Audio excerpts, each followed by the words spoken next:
Hello and नमस्कार। मैं अनुज शर्मा और आप देख रहे हैं मेरा यूट्यूब चैनल जस्ट कर किट।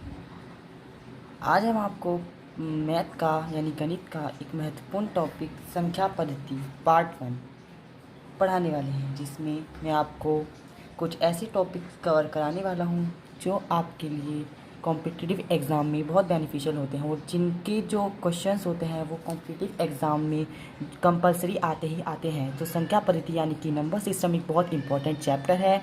अगर हम व्यू पॉइंट में देखें कॉम्पिटिशन्स के, जो SSC, railway police, Delhi police, UPTET, CTET और ऐसे ही ना जाने कितने कॉम्पिटिशन्स में आता रहता है, तो आपके लिए इस मैथ के टॉपिक को कवर करना बहुत ज़रूरी है। तो चलिए, इससे पहले मेरी वीडियो को लाइक कर दीजिए, शेयर कर दीजिए।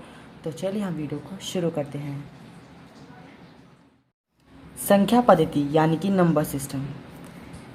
संख्या पद्धति नंबर सिस्टम पार्ट 1 में सबसे पहला टॉपिक है परिमेय संख्या और अपरिमेय संख्या।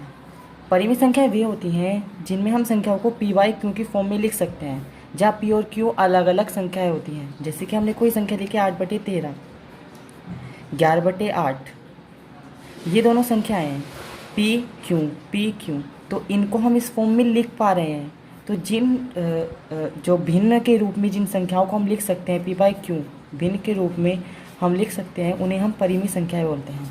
और अपरिमेय संख्या जिन्हें हम पी बाई क्यू की फॉर्म में नहीं लिख सकते, जैसे कि √3, √7, जो रूट फॉर्म में संख्याएं होती हैं उन्हें अपरिमेय संख्या कहते हैं। सो परिमेय संख्या और अपरिमेय संख्या दोनों ये होती हैं।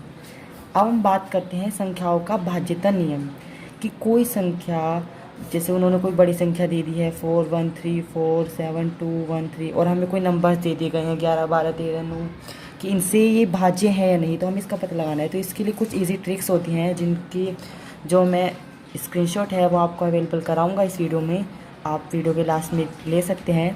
सो वो विभाज्यता नियम के जो रूल्स हैं वो आपको याद करने पड़ेंगे। सो इसलिए वो याद करने से ही आप कर सकते हैं। अब हमारा नेक्स्ट टॉपिक है इकाई का अंक ज्ञात करना। कोई भी हमें नंबर दे दी गई है मल्टीप्लाई के रूप में यानी कि गुणन के रूप में, घात के रूप में यानी कि कोई संख्या है उसकी घात बना के दे दी गई है। सो हमें ये पता लगाना है कि उसका इकाई का अंक कौन सा होगा। ये बहुत इंपॉर्टेंट टॉपिक है। तो चलिए इस टॉपिक को शुरू करते हैं। इसलिए इकाई का अंक ज्ञात करना है कि हमें जो इकाई में, उस संख्या की इकाई में कौन सा अंक होगा कैलकुलेशन में। सो अगर हमें गुणन के रूप में कोई संख्या दे दी गई, मान लें कि 413 × 29 × 8 × 81 × 17, तो हमें इन सब नंबर्स के लास्ट वाले नंबर्स लेने हैं, जैसे 3 9 8 1 एंड 7, इनकी मल्टीप्लाई करेंगे। और जो इनकी मल्टीप्लाई करने के बाद हमारी डिजिट बन के आएगी, जो उसका यूनिट डिजिट यानी कि इकाई का अंक होगा, वो ही इकाई का अंक कहलाएगा इस पूरी डिजिट का। ये जो यहाँ से यहाँ तक की डिजिट है, उसमें यहाँ से यहाँ तक की डिजिट को मल्टीप्लाई करने पर जो भी हमारी कैलकुलेशन निकल के आती है, उसका जो यूनिट डिजिट यानी इकाई का अंक होगा वो ही होगा।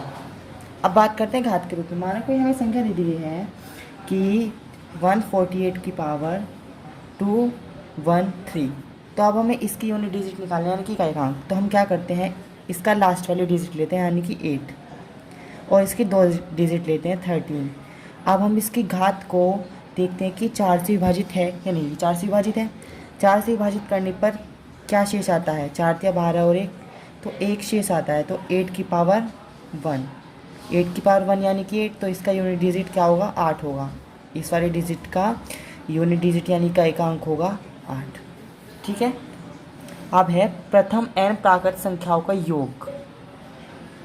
तो यदि हमारी जो प्राकृत संख्या दे दी गई, मान ली कि 1 2 3 4 जहाँ तक भी दे दी गई हैं, उनका हमें योग ज्ञात करना है। तो अगर हम ऐसे ही काउंट करेंगे तो हमें काफ़ी टाइम लग सकता है, लेकिन अगर हम इस रूल को यूज़ करें यानी कि n+1/2, जहाँ पे n नंबर है, हमें 50 तक ज्ञात करनी है 60 तक, तो n वहाँ पे 50 और 60 होगा। जहाँ तक भी हमें ज्ञात करना है वो नंबर होगा n, तो n+1/2। वर्गों का योग यानी कि वर्ग के रूप में दे दी गई, जैसे 1 स्क्वायर, 2 का स्क्वायर, 3 का स्क्वायर, ये वर्गों के रूप में अगर हम योग ज्ञात करना है जहाँ तक भी, तो n वहाँ पे एक नंबर है और ये इसका फॉर्मूला है यानी कि n+1 2n+1/6। अगर हमें घनों के रूप में दे दिया है, जैसे कि 1 की क्यूब, 2 की क्यूब, 3 की क्यूब, इस फॉर्म में अगर हमें दे दिया गया है तो हम nn+1/2 का होल स्क्वायर फॉर्मूला यूज़ करते हैं, ये फॉर्मूला। तो इन जो टॉप